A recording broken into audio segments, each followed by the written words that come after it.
and we're gonna go ahead and get started.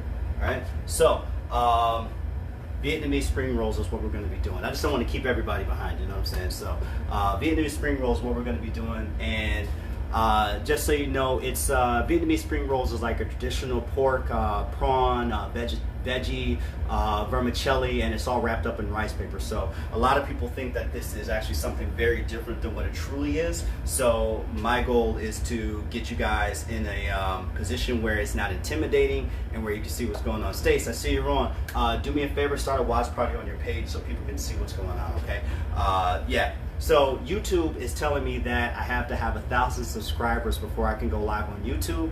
That was not the case when I started all this a while ago. I've had the page since like February, and that was not something I saw. So just now when I went to go live, now it's telling me I need to have 1,000 subscribers to go live.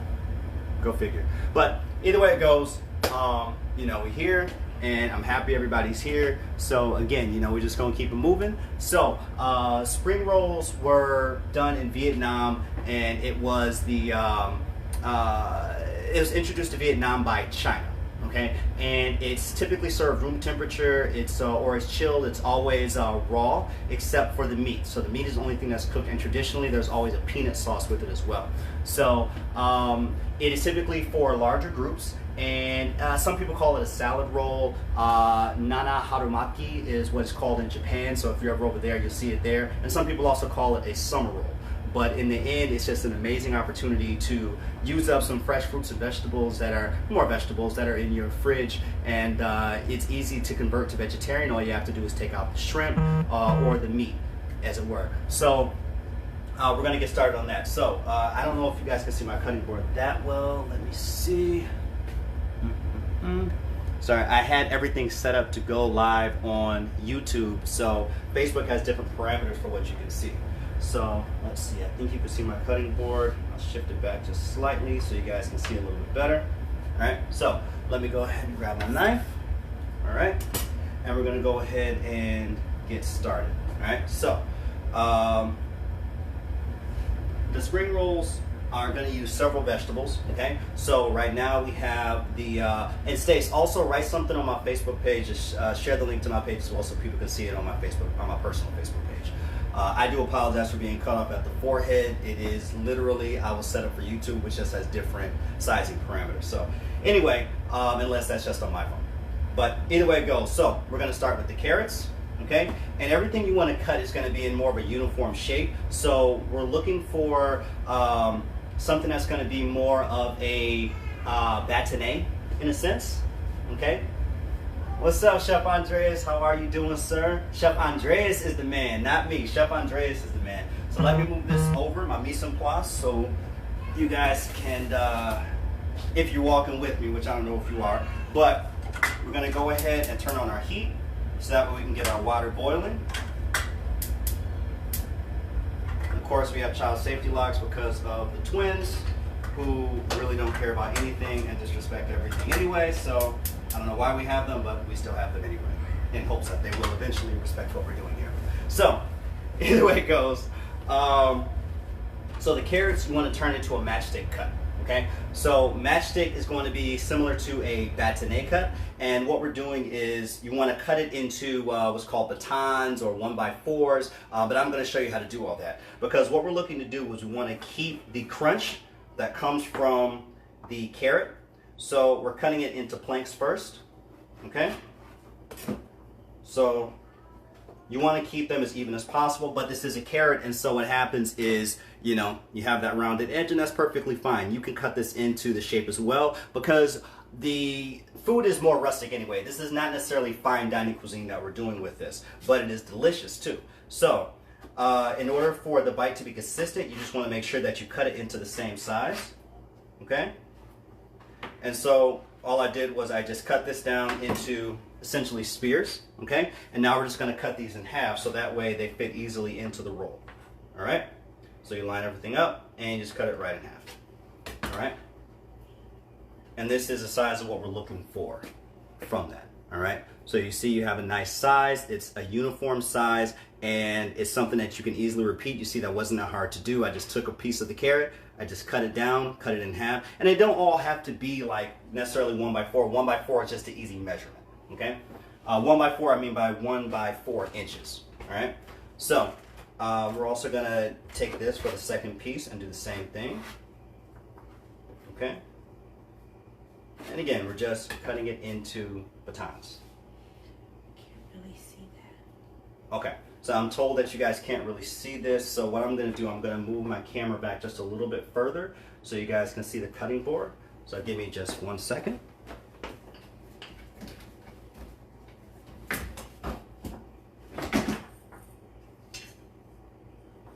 Okay, and I'm just going to move it just a little bit further back so you guys can see what I'm doing here.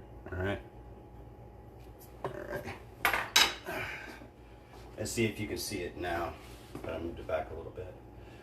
It's showing up on the camera now. Okay, so it looks like you guys can see the cutting board a little bit better now. I'll also cut a little bit further back. Yeah, so you guys can see everything cool now. Cool, perfect. All right, so we're going to keep on cutting, all right? So you just want to make sure that you're cutting into batons, okay? And so you just want everything to be nice, equal-sized pieces. So if you didn't see it before, I cut this one into 3 ribbons right here, okay? And all we're doing from there is we're just going to cut that right in half in the other direction, so that way everything is nice, even lined up and the same size. So when we bite it, we're getting a little bit of everything in every bite, okay? And we're going to cut all of them into the same size. If you guys have any questions, feel free to ask any questions that you have. I'm here for any of those questions. I haven't done one of these live on Facebook in quite some time. And I told everybody that I was going to come back and do it. So, you know, didn't forget, making it happen. So again, we're just cutting it straight down into the batons. And then we're going to take that and we're going to cut that into strips. Now, the amazing thing about this is that though I'm using certain vegetables, like right now I'm using some cucumber, I'm going to be using some red peppers, well, green peppers in this case. I'm going to be using some cabbage, and I'm also going to be using some cilantro. You can use whatever you have. That's the beauty of this particular type of dish, is that you can use whatever you have. So for Stacey and I, what's going on with us is we are trying to prioritize, instead of buying to make food, we're making food out of things that we already have, okay? So these carrots are a little bit old, which is why they are a little bit limp, but they still have a lot of texture to them and they're still good. So we can use that and we can eat that. The cabbage is from a class that I did a long time ago, probably about a month ago, but the cabbage is very hardy, so it's something that we can still use, and so we're gonna go ahead and use that too. Now, speaking of the cabbage, so remember I said cabbage is very hardy, right? So you see right here, this side looks very dried out, and the reason why it's so dried out is because the refrigerator works by pulling moisture out in order to preserve. So as it pulls that moisture out, this surface becomes oxidized. It doesn't necessarily mean that it's bad, it just means that it is becoming dried out. So you see I already cut this side off and you see it's nice and fresh. So if you see your cabbage starting to dry out, number one, you want to keep your cabbage wrapped if it's cut in order to keep it from drying out as much. If this was not wrapped, it would probably be bad by now. So you just want to make sure you cut that edge off, like so, okay? And that gets rid of that dry part, and let me cut that last section off right there. And now you see that it's a nice, fresh piece of lettuce that's ready to use, okay? Nice, how are you, South Georgia? How's everything going? And what we're gonna do is we're actually just gonna cut this into, let me know if you have any questions, Edna. I am here to answer any questions that you have. I always tell anybody that I teach, or anybody that I cook for, or anybody that cooks for me, that there's no such thing as waste when it comes to fruits and vegetables. It's just knowing what else you want to use it for, okay?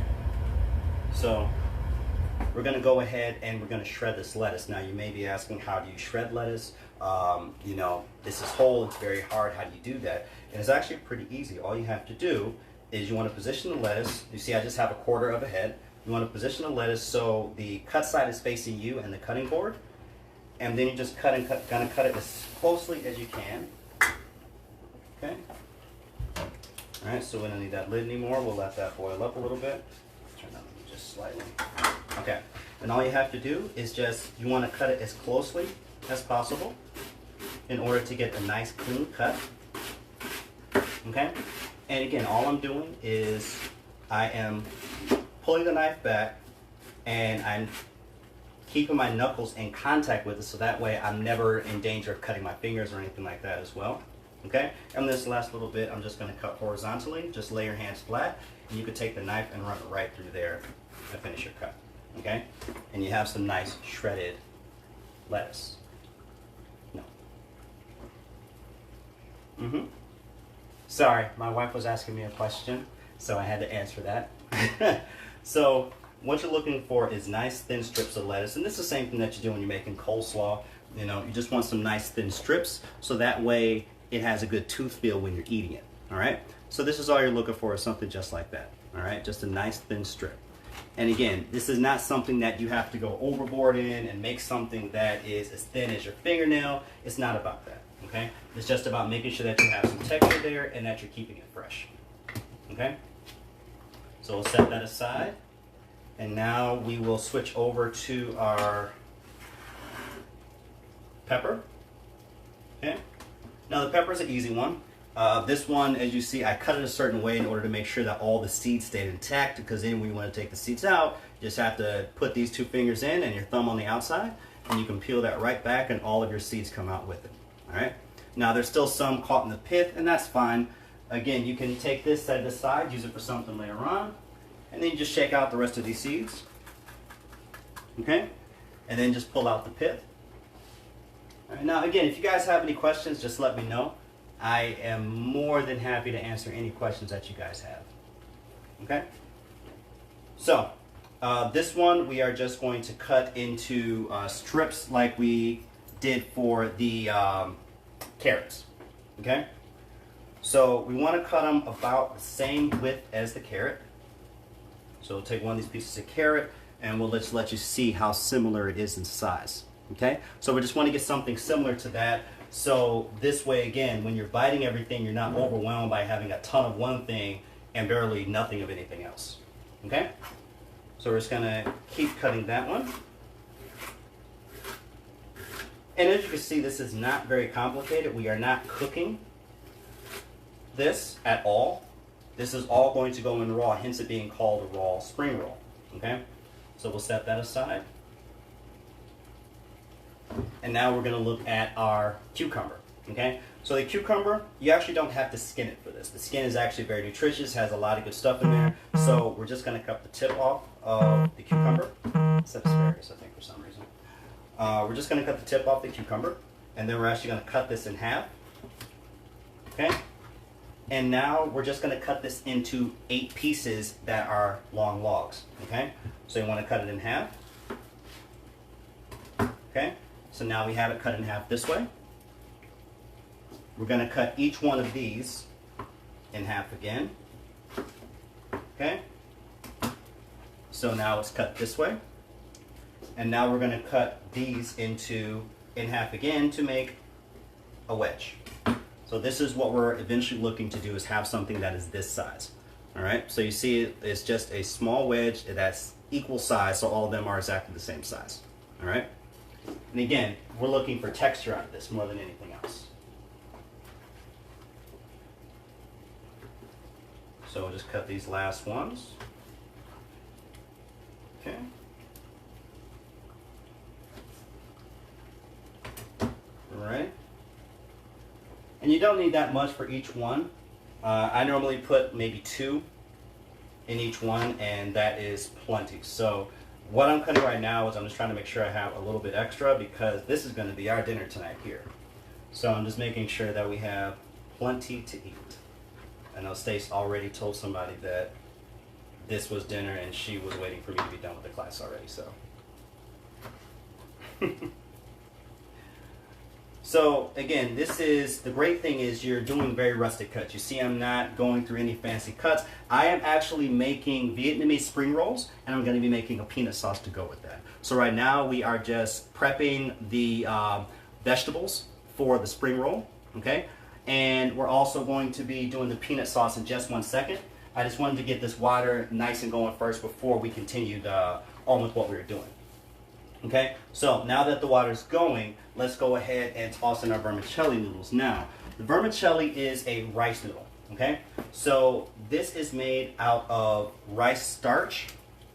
Okay, and you can find this in a lot of grocery stores in the Asian specialty section or in the world or international foods area of most grocery stores.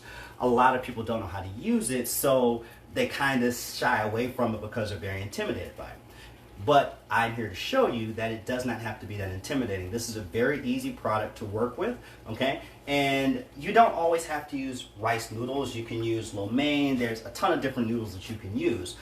This is just more the traditional one that's still easy to find, okay? So like the brand I'm using is, this is the brand that I'm using here, okay? Now this I got from an Asian specialty shop, but I also have been able to find this brand at Whole Foods. When Fairway was around, I could find it there as well. So you can find it at a lot of fine fair grocery stores, but you can also find other brands at different grocery stores as well, okay? So this is very easy to cook. Now you see this water is boiling. All I'm gonna do is turn it off, okay? And all we have to do is take this and submerge it in the water. Okay. And we just have to let this sit for 3 to 5 minutes. That's it. That's all you have to do with that. Okay? And once it sits for 3 to 5 minutes, we'll set the timer just to make sure we don't overdo it. Okay? Once that sits for 3 to 5 minutes, all you have to do is cool it down and it's ready to use. Now, if you're not using rice vermicelli, there are a ton of Asian noodles out there, just like there's a ton of Italian noodles out there. Just follow the instructions that are on there. But this should be a noodle that you enjoy eating, even if it's not hot, okay? Because this is not going to be a hot roll, okay? So, again, just 3 to 5 minutes. That's going to sit in there and that's going to soften it up and it's going to make it amazing. And the texture is going to be nice and al dente, just like you would have in an Italian pasta, okay? So, we're going to let that go. While that is going, okay, we are going to start on our peanut sauce, okay? So, actually, you know what? Let's do our shrimp first because the shrimp is something that we're going to need to have for it as well. Traditionally, there is shrimp in the Vietnamese spring rolls. So, all our shrimp have to do is be poached.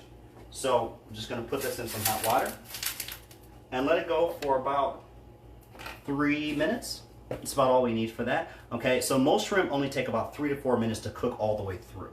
One easy tip that I found is think of C representing cooked and O representing overcooked. So if the head of the shrimp is tucked into the tail of the shrimp, think of that as being overcooked. That means that the muscles have gotten so tight that now it's actually curling under because of how rigid it is now, how tight it is, how it's just very overcooked, right? So when the tail and the head are parallel to each other, that forms a letter C, and think of that as cooked. So that's an easy way to tell if the shrimp is cooked all the way through, okay? Another way that you can tell is if you look at the spine of the shrimp, which I'll show you in a minute, of a peeled shrimp that's deveined, the inside of that spine after it's deveined, when that turns white, then that shrimp should be fully cooked, okay? Now, this, what if you're allergic to seafood? You can omit the shrimp if you are allergic to seafood, and ironically shrimp is just traditional, but they're in a lot of regions where you can find it with pork, or you can find it with just vegetables alone,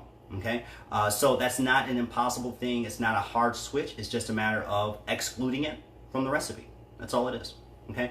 So this is a 1620 shrimp, okay? When you go to the store, you're gonna find all sorts of different sizes, right?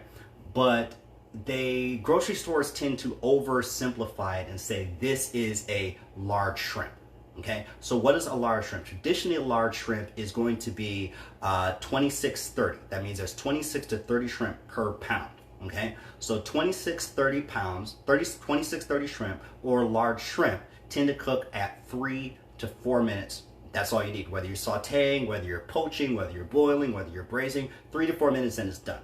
And that's why shrimp need to be added towards the end of the cooking process, so that way you don't overcook and get rubbery shrimp. All right, so our shrimp are almost done here right now. We just got just a couple seconds left on the shrimp, and we also have just a couple seconds left on the pasta. So all we have to do with this again is just drain it. That's all we have to do. So we have about 7 seconds left. And again, the heat is off. All we're doing is just using the hot water. That's all we're using, okay? So typically, I don't like to take shrimp pasta and then add more water to it. But with this, there's a little bit of an exception, okay? So all you're doing is draining that water out, okay? And you see that's all I'm doing, and you can see that the rice noodle is right there at the bottom. It has a lot of gluten to it, so you don't have to worry about it just falling out. And then you just run a little bit of cold water on it. Cool it down. And you can drain that and pull your noodles right out. Okay? And this is what that looks like. It's just a nice thin noodle. It's very malleable and has a nice al dente texture to it.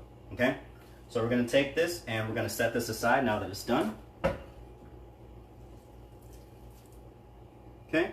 And typically with pasta, you want to put some sort of oil in there to keep it from sticking. You don't really have to worry about that with this vermicelli. Okay? And this shrimp is done. Okay? So the shrimp we want to cool down, but the shrimp, what we don't want to do is we don't want to take the shrimp and put it in even more water and leave it in the pan to cool down because the pan is hot. Remember, metal's a conductor. Okay? So what I'm going to do is just going to take a strainer and I'm going to scoop the shrimp out. Okay? And I'm just going to pop it into a bowl and we'll pop that into the fridge so it can start cooling down. Okay? And the water you can dump. You don't need it anymore. All done with that. All right? So remember what I said. Think of the letter C. Okay? I think for you it would be this way. And that is done. You see the head and the tail are aligned and it looks like the letter C. This is a perfectly cooked shrimp. When you look into the spine, you can actually see that this is all white now. Okay, so that is a great way to tell if your shrimp is cooked. A little cheat way, if you're doing temperature, then you're looking at about 130 degrees, we'll say 125, 130 degrees is what you'd be looking for if you're gonna do the temperature of the shrimp, okay? Now, I wanna make sure that I pull these shells off, and you can do this while it's hot. Stace doesn't think so because she says I have mutant hands, and that's why I'm able to do this, but it's not really that hot after you pull it out of the water. So, just take the shells, and easy way to peel a shell, just take it from one side and just hold your hand right where the legs are and keep peeling it around to the other side, okay? Now, the reason why I cook this with the shell on instead of peeling it beforehand is because that shell adds a lot of flavor to the broth that it's cooking in, which is what that water turned into, was just a light broth, okay? So again, you're just gonna take all of this shell off, okay? And you can set that aside. Now, if the shell was a raw shell and you peeled it beforehand, fret not, you can make shrimp stock out of that. So that's also a beauty of that. Okay, so you just want to take that, and shrimp stock is easy to make. All you have to add is carrot, celery, and onion as your base for it. Have your shells of any of your seafood, whether shellfish, whether it's shrimp, or whether it's shrimp, or if it's fish bones, or if you have any, you know, say you're making calamari and you have the shells left over, you can use it for that too. And you just want to add in some bay leaf, some peppercorn, some thyme, parsley, and garlic. Okay? And that's it. And you just let it boil for about 20 minutes and you have fish stock or shrimp stock if you're using shells, or you can do a lobster stock too. And ironically, you can use that lobster stock if you just want to make a bisque. It's very quick, very easy. Okay? So, and again, if you guys have any questions, just let me know. And I'm happy to answer any questions that you guys have. All right? So, this is done. Just taking the last of the shell off of this one, all right? Alrighty. Okay, so now we have all of our shrimp. It's nice and peeled, and now I'm gonna go ahead and cool this down. So I'm gonna pop this in the fridge. Give me just 1 second.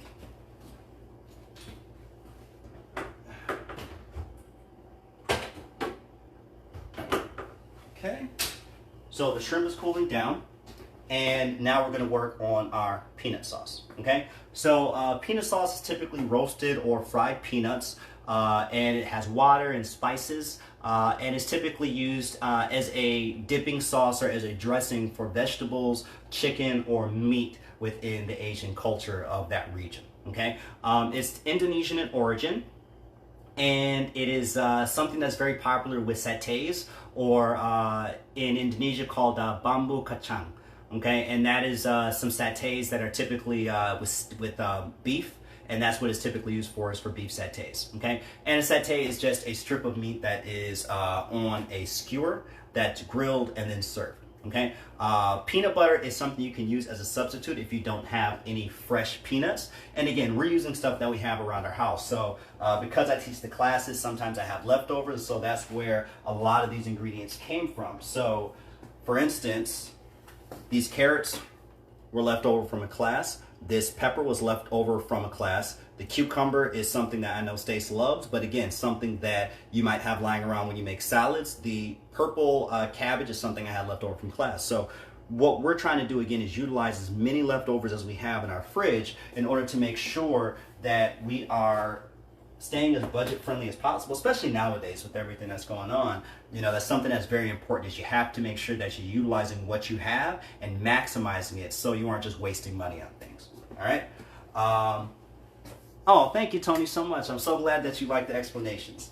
So, peanut butter. Okay, so we're gonna need some ginger. Okay, we're gonna need some garlic for this. We're gonna need hoisin, and hoisin is just a plum sauce. That's essentially all it is. It's essentially, it is soybean paste and plums with a couple other extra ingredients in, that's just fermented, and it is has an amazing flavor. If you ever had not duck sauce, if you ever had plum sauce, if you had Peking duck, that sauce also uses hoisin as a base for it. Okay, so you're gonna need some hoisin, you're gonna need some sesame oil, and always get your oil in a can if you can. The three things that kill oil are sun, salt, and water. Okay, so you want to make sure that you are using an oil that typically is in a can because it's blocked from the sunlight, or if it's in a glass bottle or a plastic bottle, you want to make sure it's green, because the green is going to block the UV lights from getting in there and killing your oil. Okay, so it's going to cost a little more in a can, but it will last you a whole lot longer. All right, so we're also going to need some rice wine vinegar. Okay, we're going to need lime juice. We're gonna need a little bit of water, and in the spirit of making sure that I stay true to my word, this recipe calls for fish sauce. So I am going to use a vegan-friendly alternative of coconut aminos. You can use liquid aminos if you want to use that as well. Coconut aminos is what we happen to have in our house, and so therefore I'm going to use this. The fish sauce is going to give you a nice savory flavor. It's called umami in Japanese, and it just makes you salivate. That feeling that you get when you taste something that's really savory that makes you salivate, that is what's called umami. And that's what that fish sauce gives us, and we're also going to be able to obtain the same thing from this coconut aminos. Okay, so that is that. And then we, of course, need our peanut butter. All right. So what I'm going to show you first is how to break down this ginger. And the reason why I'm showing you is because we're doing a special way of doing this that is not typical and not what many people probably think. And the reason why I say that is because, number one, you got to peel your ginger. Okay, so there's two ways you can do that. You can do it with a knife, okay, and you can just go ahead and shave it with a knife, or a peeler if you want to. But the problem is sometimes you get a little bit too much meat in there, and you want all that flavor. You paid for it, you might as well eat it, right? So here's another way that you can do it if you aren't already aware. Just take a spoon, and you can actually scrape the skin right off of the ginger with the spoon. And the spoon makes it a little easier to save areas like this little nook here where the knob goes into the ginger. You just scoop it right through there, and you can get that right off, okay? So this is an easy way that you can get that paper thin skin off without risking losing a whole bunch of the meat from the ginger. All right. Alrighty. So again, we're just going to keep shaving all that off there. Okay. And just for expediency, I'm going to go ahead and finish this off with the knife because I can still cut it very thin myself. All right. All right. So this is all we're doing is we're just making sure that we're getting all of that skin off. And then what we're going to do is we're going to grate this. Okay, and the reason why we're grating this, and this was the process I said that's slightly different than what you may be used to, is because ginger is very fibrous, okay? And because we are not cooking this, there's nothing to break those fibers down except for our teeth. And I don't know if you've ever chewed on raw ginger, but it doesn't have the best tooth feel, okay? So what we're gonna do, we're gonna take a box grater. And many people know about box graters, of course, but they may not know what each side is for. So this is the larger, the medium, the small, and then you have this one that just nobody ever probably uses it for anything for the most part. But this is actually the grater here, okay? So what we're doing is we're gonna grate this ginger, and you can do the same thing if you ever get fresh turmeric and you don't have a grater board for that. You can use this part of your box grater, okay? And all you're doing is you're rubbing it in a circle. And what you'll see is that the fibers become exposed, okay?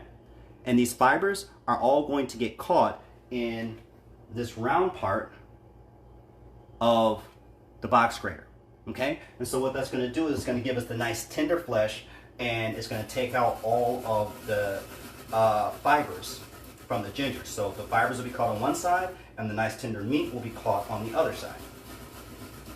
All right, and the reason why you're rubbing it in a circle is because you want to make sure that these fibers are getting caught onto these round pegs that are there, okay? And you don't have to be a hero, okay? So what I mean by that is you don't have to grate it down until you get your fingertips caught in it, okay? You can turn it to different angles and it will still do the same job, all right? And once you get down to the point where you feel like your knuckles or your fingertips might start grazing this, then you just switch it to a different angle. And once you get that down to another one, then you switch to a different angle. And what you'll find is as you switch to the different angles, you'll be able to get it down to where there's about this much left. Now, I'd rather throw this much away or save this for a juice than try to throw most of that away, which is what would happen if we just tried to do everything at the same time, okay? So, again, remember all of our nice fibrous ginger is right here on top. And this is something that we don't have to worry about anymore as far as our eating experience is concerned. But if you reach in, I'm gonna pull out all of these bits of nice ginger meat, okay? And all we need is about a tablespoon, not tablespoon, teaspoon. So we can take that and we can drop that into our blender, okay? Now, when it comes to blenders, there's something that you need to know the order of, and that is how you put things into a blender, so that way you get the best result out of your blender. So the way you want to put things into a blender is you want to put the liquid ingredients in first, and then the dry ingredients on top of that. That way the wet ingredients lubricate the blades, and it keeps pulling all the dry ingredients in. If you put the dry ingredients in first, what happens is as the blades spin, especially if you have a traditional blender where all the blades are at the bottom, it tends to create a dry space and it's just a vacuum. So your blades will keep spinning around and nothing will actually happen in there. So if you put the liquids in first, that will pull all of those dry ingredients in and get them all mixed up nice, okay? So we have our ginger in there, our garlic. I'll just show you an easy way to peel some garlic. So this is a chef knife, okay? Many people have chef knives in their homes, might not be as big as mine. You don't need one that's that big. But this is a 10-inch chef knife. That's the only difference between mine and yours is that this is a 10-inch chef knife, okay? So all you have to do is you take the widest part of the blade and you just press it straight down onto the garlic. And you see it'll crush the garlic and pop it right open. And all you have to do is pull it right off of the ginger, the garlic inside, okay? And you have a nice little nub of garlic that's in there, all right? And from that, all you have to do is cut off the very base, the root base here, okay? And again, you can set that aside and you can use it for stock. You can also use it for, if you wanna make a compost for your spring gardening that's coming up. You know, I know I'm being very hopeful, but I am a winter kid. I love winter, I love fall, but I also love the produce that comes in the springtime. So it's never too late to get started on that, okay? So we're gonna take that, set it aside, and I'll do the other one as well. Again, all you're doing is using the palm of your hand and just pressing down on the biggest, largest part of your knife, okay? and then just taking and pulling all the skin right off. And typically it comes off in 1 to 2 pieces, maximum. Okay? All right. And then again, make sure you cut off that root system and you can set that aside. And all this stuff is good for composting. So that's the beauty of it. So no man left behind, as they say. All right, so let's go ahead and measure out our other ingredients. So we're gonna need about a 1/2 cup of hoisin. And it's okay to put your hoisin in first, it's perfectly fine because it is a liquid. So about a 1/2 cup of the hoisin. Almost there. Okay, just go ahead and scrape this out so I can get the full 1/2 cup. Okay. And I just know there's a 1/2 cup in here because I measured it out beforehand. So yeah, no TV magic. I'm not a genius. I just measured it beforehand so I knew what was in there. All right, so that's the hoisin set aside. We're gonna need a 1/2 teaspoon of sesame oil. Now, these are very easy lids. I know some people think they're tricky. All you gotta do is take your thumb, press it down, and the lid comes right off, okay? So it also is very secure and it keeps it from spilling, okay? So we're gonna need about a 1/2 teaspoon, okay? It's not that much. Boom, 1/2 teaspoon. This is a very potent oil, so you don't need that much of it in order to get the flavor effect that you're going for, okay? All right, so we have our lime juice, which is 1 teaspoon. So go ahead and add that in, okay? Then we have our rice wine vinegar. We have 2 teaspoons that we're gonna put in there of that, okay? 1, 2, okay? And then we're also going to add some of our liquid aminos. Now, remember our liquid aminos, this is what I'm doing in place of the fish sauce. This is gonna give us all that savoriness that we're looking for out of the dish. So we're gonna add some liquid aminos in there, and we're gonna add about 2 tablespoons of the liquid aminos, or in our case, coconut aminos, or if you have fish sauce, you can use fish sauce. It's really crazy that we don't have fish sauce in this house. We always have fish sauce in this house because my wife and I love Asian food. This is kind of weird, but hey, it gives me an opportunity to show you a different way of making this happen. Now, what you'll notice is I'm not putting any salt in there. Why am I not putting salt in there? Okay, so when you look at a lot of these fermented ingredients that are used in Asian culture, the lactofermentation that takes place when the ingredients are breaking down the vegetables that they're using, the soybeans, the rice, all of that gluten breaks down, and in the lactofermentation process, it actually creates a very heavy sodium flavor, okay? And so you don't really need to add salt because many times that sodium flavor is already going to be strong in there. And you see it's soy-free, 73% less sodium than soy sauce. So they're saying this is healthier for you. And the natural sodium that's in there is not even going to be nearly as strong as what you're going to have in your soy sauce, which is why some people use this to have heart problems, things like that, is because it has less of that salty flavor than what you would have if you were to put actual salt in there. But it still packs a little bit of a punch, okay? So that is coconut aminos. Now, coconut aminos are more expensive than what you would have if you were using liquid aminos. Liquid aminos you're going to pay probably about $4 to $5, whereas coconut aminos you're going to pay like $8 for. I just happen to use this in a sauce, which is why I have it. Okay, there's nothing wrong. You can go either way. It's just a matter of preference and budget that you have available. Okay, so we put that in there, and that is our 2 tablespoons of that. Now we need to go ahead and add our dry ingredients. So we will add our peanut butter in, which is our semi-dry ingredient. We want that closer to the bottom so it can really mix everything up and act as like a catalyst to pull everything else in. All right, so we have that in. We're going to add in our garlic now as well. Okay, and we're going to go ahead and close this up. All right,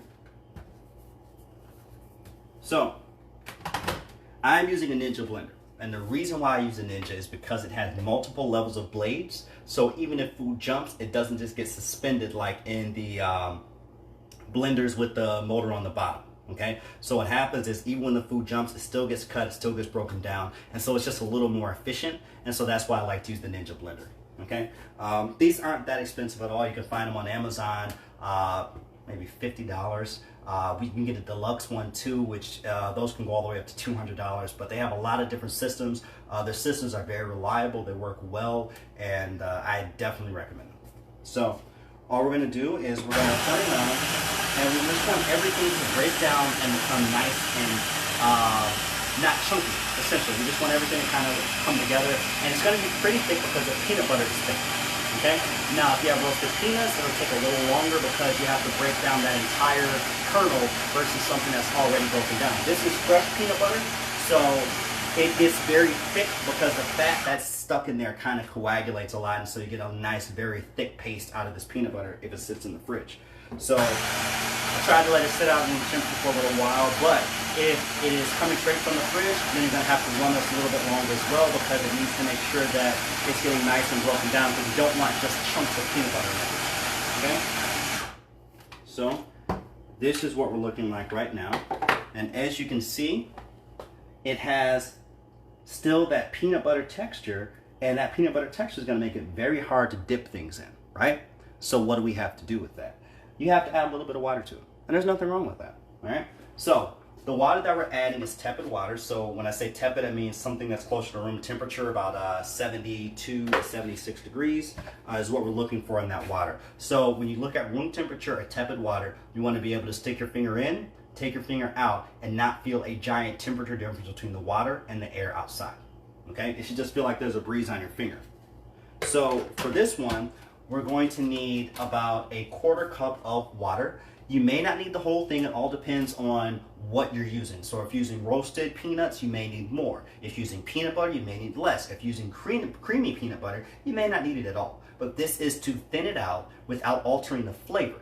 What we're looking for in our consistency is something that's almost like a barbecue sauce in consistency. Okay, so that means you can dip something in there, it will coat it, but it will not hold it in there and be a struggle to remove it.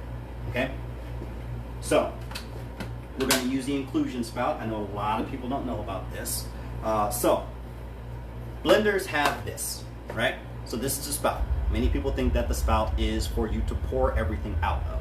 In this application, this is actually called an inclusion spout, and the reason why it is here is because when you are mixing things in the blender, you can't just take the lid off and put other stuff in without making a giant mess everywhere. So they made a little funnel spout that allows you to put things in there while you're mixing it and keep it from spilling. So yes, you can use it as a pour spout, but its primary function is to include things into the mix while it's mixing up.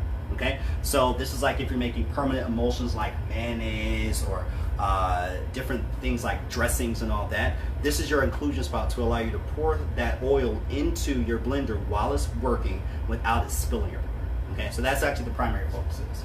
Best way to use it, you want to have your blender running. Okay, and after your blender starts running, open up the spout. Make sure you open up the spout only after the blender is running. Okay. And then you want to slowly pour in whatever you're pouring in there. In this case, it's water, because you want to make sure that it has plenty of time to break it down into whatever it's going into. And you can hear the blades easing up as we're getting more and more of that water in there to get the consistency that we need. Okay. Now this is a thicker peanut butter, so I'm going to put a little more of the water in there. Okay. After you pour the amount of water that you want in there, all you have to do is just let it go for about another 10 seconds, and you should be good to go. Okay? You just want to make sure everything's completely mixed together. And now you can see it's nice and thin enough where it will coat, but it won't stick to the point where it's a hassle to get whatever you're dipping out of it. Okay? And that's what we're looking for. That's all we want. Okay? Tastes awesome. So we're going to go ahead and pop that into a bowl. Okay? That's the other beauty of this one. I can just take the blades right out and just pull everything off of there with the rubber spatula. And this is also something fun you can do with the kids, is that kids can help you, pick out the vegetables, cut the vegetables, and I don't know if our boys will ever be excited about it, but they love vegetables right now. So my hope and prayer is that as we do more stuff with them, they will love it even more because of how interactive it is. So once you have that all finished up, just take it and pop it right into the bowl. Okay. And again, it's that easy. That's all it takes to make the peanut sauce. We just took those ingredients, popped them into a blender, and we let the blender do the work for us. Okay? So if you ever had any questions about how to make something like that, it's that easy. You don't have to be intimidated anymore. You can have some peanut butter in your fridge, and now you can add a couple things to it that are probably already in your pantry, like soy sauce, sesame oil, lime juice, or a fresh lime to it, and it's that easy to do. Okay, so this is our peanut sauce, and again, a very easy garnish for this is just to take a couple pieces of your cilantro. If you have some cilantro, and you can just, again, it's very rustic, so you can just pop this right into the middle. Okay.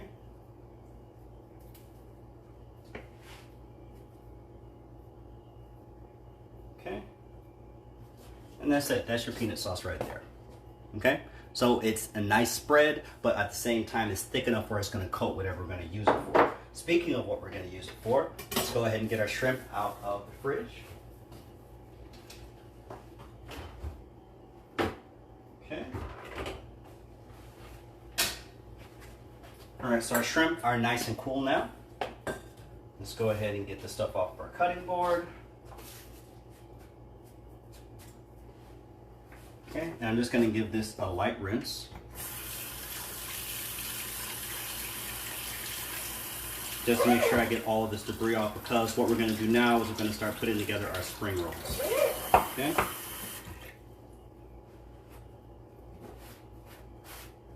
Alrighty. So, I'm going to take a little bit of water and I'm going to put it back on the fridge, on the stove. Just a little bit, so it'll heat up fairly quickly. And we're going to use this to heat up our room temperature water, so that way we can go ahead and get to our wraps. Okay, so what we're going to be doing is making rice paper wraps. All right, so these are Vietnamese spring roll wrappers. These are the 10-inch, okay? And typically you can find them in 6, 8, or 10 inches. And they're very easy to work with. Again, I'm going to show you exactly what you need to do with this. But you want to make sure that if you are not using these at the time, that you keep these in a very nice sealed container. And you can just pop them in your pantry. But what you don't want to do is put heavy stuff on top, because these are fragile enough where if you have a lot of heavy stuff on it, it's going to go ahead and start breaking apart. And when you open it up, you have a lot of shards. Okay? When can people go to it? Okay, so the site is www.gourmetguide.nyc. Okay, and the site is live right now. What we offer is personal chefing. So the personal chef experience, we offer private cooking classes. We also offer virtual cooking classes if you are not in the New York area, or if you're just COVID shy and you don't want anybody in your home right now, that's fine. You can invite us in virtually and we will take care of you that way as well. Okay, the YouTube, which is a platform we were supposed to use today, I found out as of today that I cannot go live unless I have 1,000 subscribers there. So definitely go over there and like and subscribe. You will find this video. You will find other videos that I will be uploading there as well. And once we get our 1,000 subscribers, we will be going live there as well. Okay? But the great thing about it is we still have this platform to work with, and we can still share over to that platform as well. So anything that you missed, you can find it here on Facebook, Gourmet Guide NYC. I will try and find a way to link it into Instagram, Gourmet Guide NYC, all social media platforms, Gourmet Guide NYC. Okay? So, this is nice, and we want to make sure it's really dry. Okay? And the reason why is because this wrapper is going to react to any moisture that it comes in contact with. So we want to make sure that it only comes into contact with moisture when we want it to come in contact with it. Okay? Those aren't very expensive either. I think I paid, I want to say $5 or $6 for those. Okay? So you're looking at our cabbage, which was about $1.50. The pepper was about $1. The carrot was, I brought it in a package, so that was about $2.99, so $3. The cucumber was about $2.50. The cilantro was about $2. Okay, so everything that's going inside of here, the vermicelli was not that expensive either. That was about $4. And then you have the shrimp. Okay, so the shrimp is the most expensive thing going in here, but, and we are already hot there. The point is that you don't have to spend that much, and you have enough now where I can make probably 10 or 12 of these spring rolls now. And that is more than enough for your family to have a nice little feast off of. Okay? So it's very cost effective. That's the other benefit of it.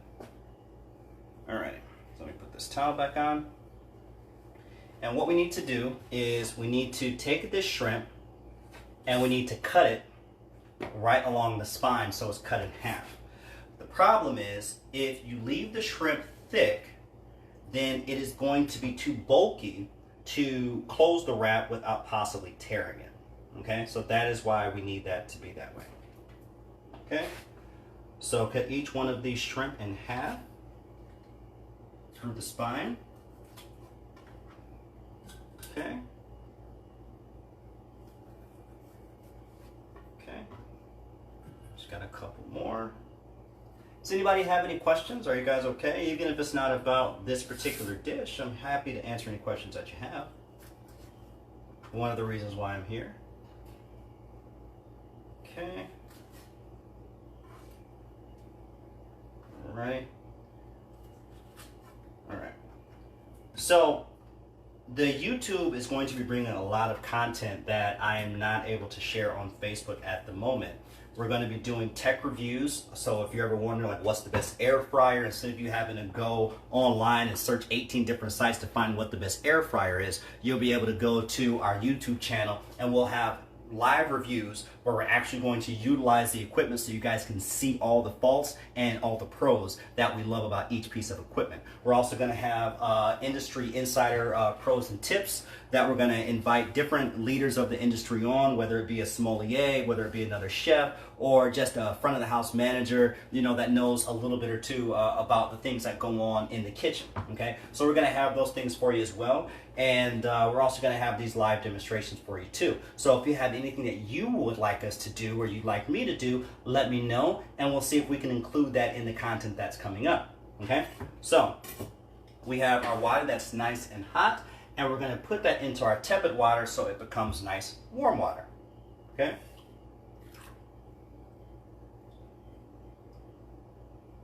Okay, we need just a little bit more water.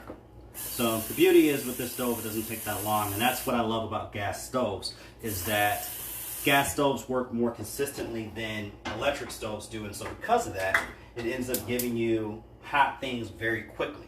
Whereas electric stoves work on what's called radiant heat, and so it's not consistent.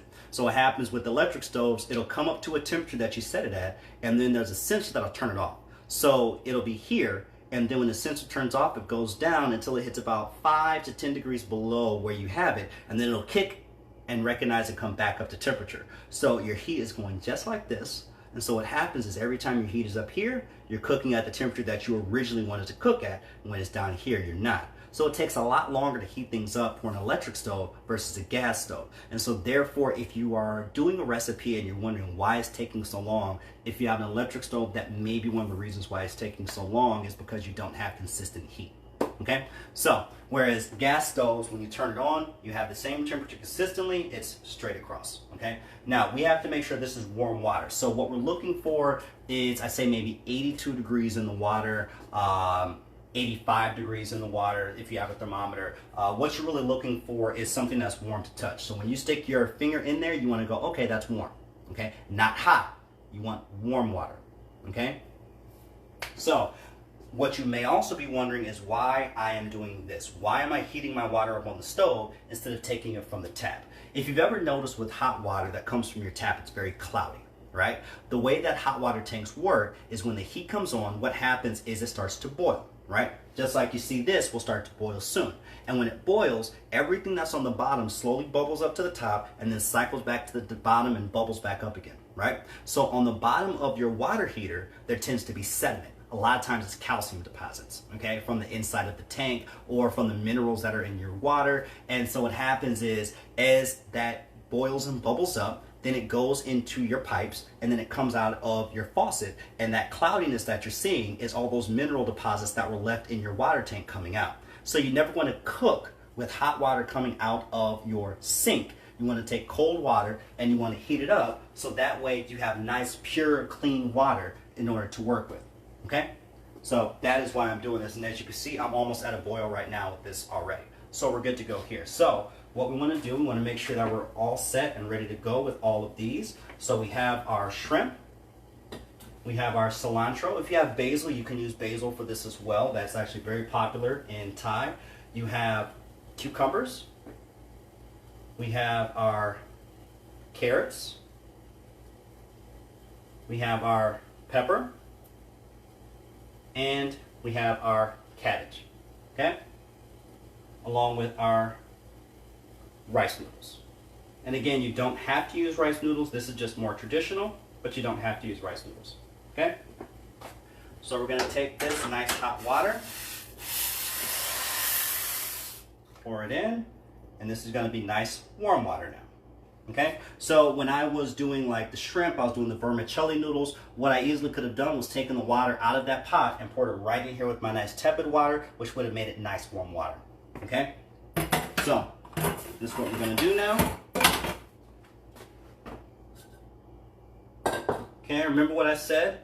What we're looking to do is we want to control how much moisture goes into this so that way it is not going to turn mushy on us, okay? And that can happen very quickly. So all you need is about 3 to 5 seconds. That's all you need. And you'll see very quickly why you can only do these one at a time, okay? All right, so this is the sheet that we're using, and this is just rice paper that has been stripped, chilled, and it's a nice little sheet, okay? So this is what we're going to be using. All you have to do is take this, drop it into this water, okay? Make sure it's fully submerged. And as soon as it hits the water, you'll see it will start to turn very transparent. That's fine. And again, we're just looking for about 3 to 5 seconds, depending on the temperature of your water. Okay. 3, 4, 5. Okay. And you notice that this is nice and pliable now. Okay, so you can put that nice and flat while you still can. And what you want to put down first is your shrimp. So we're going to put about 3 to 4 pieces of shrimp. I think 3 works very easily with this. Okay, and on top of that, we're going to go ahead and add our cilantro. And we're going to add whole sprigs of cilantro. We're just going to pull off just the base of the cilantro. And we're going to put that right on top of the shrimp. Let me move this bowl so you can see what I'm doing. Okay, so now we have the cilantro here. It's just whole cilantro with the stems and everything attached, okay? Now, there are 2 different ways that people do this. Sometimes people do it in a nice even bunch here and then they roll it like a burrito, or what you'll see people do is you'll see them take the even longer part of the cilantro and they'll lay it across just like this, and you'll see it sticking out of both ends just like you see the ends of sushi, okay? Either way is fine, it's just a matter of your preference, okay? All right. So what I'll do with this one, I'll spread it out just slightly so that way we get a nice roll, okay? Then we're gonna add in a little bit of cabbage. Okay, again, you just want to spread that right across. And you see, I didn't even use that much of it yet. Okay. We'll add some peppers. So do maybe 3 peppers. Then we'll add some carrots. And you can cut these long if you want to as well. It does not hurt either way. And then we're going to add our cucumber. Now, I would say maybe 2 cucumbers will work very fine for this, okay? And then you want to add your vermicelli, okay? And you don't need a ton of it. And we're just going to add that right into the middle, okay? Just a tad bit more, okay? Now that we have that, and this is about 2 ounces that I added to this. So now you're going to take this, and you see it's nice and sticky now. And you're gonna do just like a burrito roll. You're gonna tuck the ingredients with your 4 fingers, and then you're gonna roll it up, nice and tight. Okay.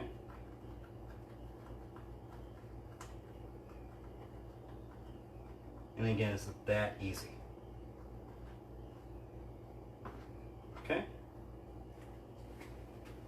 And that's our spring roll right there. Okay. And it looks even cooler when you cut it. So you want a nice sharp knife, and you can cut it either into you can cut it into quarters, or you can cut it in half. It's just a matter of preference. For me, I like to cut it into equal pieces. Okay. So I cut mine into thirds. Okay. Now we'll take a plate, and we'll start setting these up on the plate. I like to set them up so that way they have a nice look to them. Okay, and so this is an easy way to have a nice look to it is you already cut a nice even surface, so now you're just stacking them up next to each other. All right.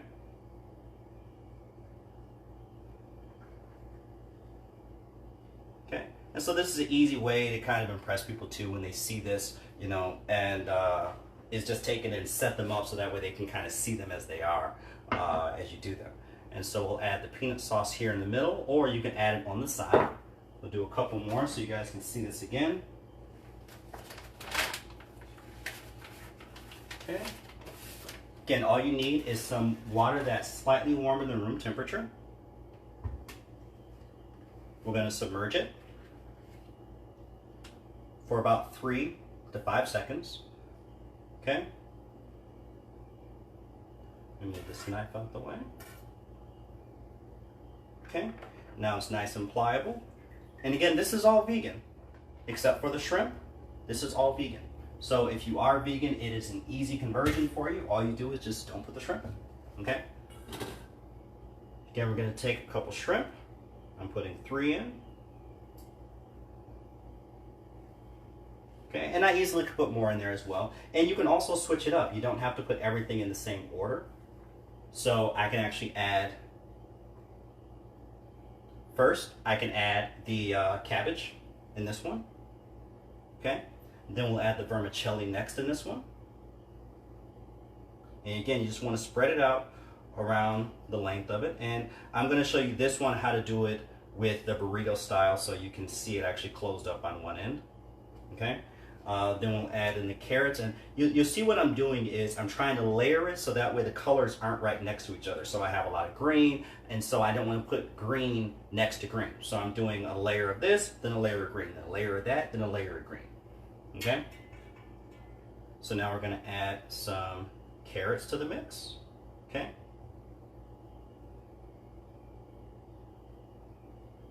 All right. Then we'll add a couple cucumbers. Right, and now we'll add our cilantro again. Okay, and again, all I did before, and if you're doing the burrito one, then all you do is just take this little bit off at the end. Again, you can save this for stock, you can save it for composting, you don't have to throw it away. And we're just going to add this right into the middle. Okay, and we're going to take the tip, the end, and again, we're going to use our fingers that are in front, our middle finger and our index finger, and we're going to kind of tuck as we roll. For this one, if you want to close up the ends, you're going to roll it about halfway, and then you'll take the ends and you'll tuck them over, like fold them over, and then you just finish your roll and keep your roll nice and tight. Okay, that way all the ingredients stay together on the inside. Okay, and again, same thing. Just going to cut it into the same size pieces. Alright, and with this one, you want to put the side that is closed down. Okay, and that way we still have the same effect. Okay, I'll do one more again just so that you can see exactly what I'm doing. Alright,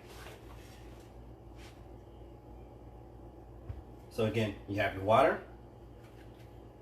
Just dropping this in, And again, it's 3 to 5 seconds. It doesn't take that long at all. You can prep a lot of this stuff in advance, and then on the day of, when you're ready to do this, all you have to do is do this part. Okay? Remember, the longer it sits in water, the more gelled that it gets and the more pliable it gets. So again, same thing. Put in your shrimp. And if you aren't using shrimp, you don't have to use shrimp. You can omit the shrimp and you can just start putting your vegetables in. So I think this is always a great vegan alternative that a lot of people may not know about or know how to make. Okay? All right. So we got that in there. Then we'll put our carrots in. Another strategy is to put your carrots in a line on the edge of what you're doing. So if you have like your everything here with all your vegetables, you can put the asparagus in a line in the front. Not asparagus, you can put the carrots in a line in the front, okay? And then when you add your other ingredients, you can also stack that on there and it gives you a nice different look from there too, okay? So now we're gonna add in our cabbage. Then we'll add in our cucumber, okay? And then we'll add in our vermicelli. And again, you don't have to add that much to it. It gives a nice color difference, but it also, you don't need a ton of starch because the wrapper is starch itself, okay? So again, just take the end and you wanna tuck and roll. And that's all we're doing, and you wanna make sure you keep it nice and tight. You wanna keep a light touch on this, okay? The light touch keeps you from tearing anything. All right? And again, one more time, we're just gonna take it and we're gonna cut it into thirds. And you want a nice sharp knife, otherwise what will happen is it'll tear everything instead of cutting everything. Okay?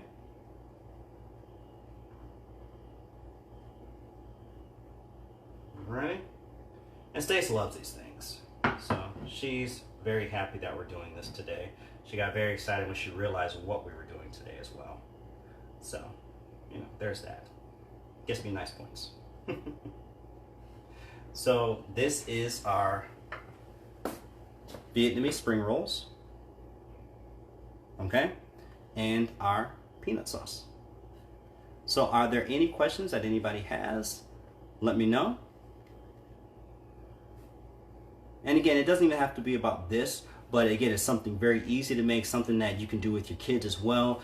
You'll teach them patience with the wrappers, definitely. But you'll teach them how to eat something healthy and nutritious without it being something that they don't think is fun to make. Okay? So that is our Vietnamese spring rolls and peanut sauce. All right? So that is everything from me.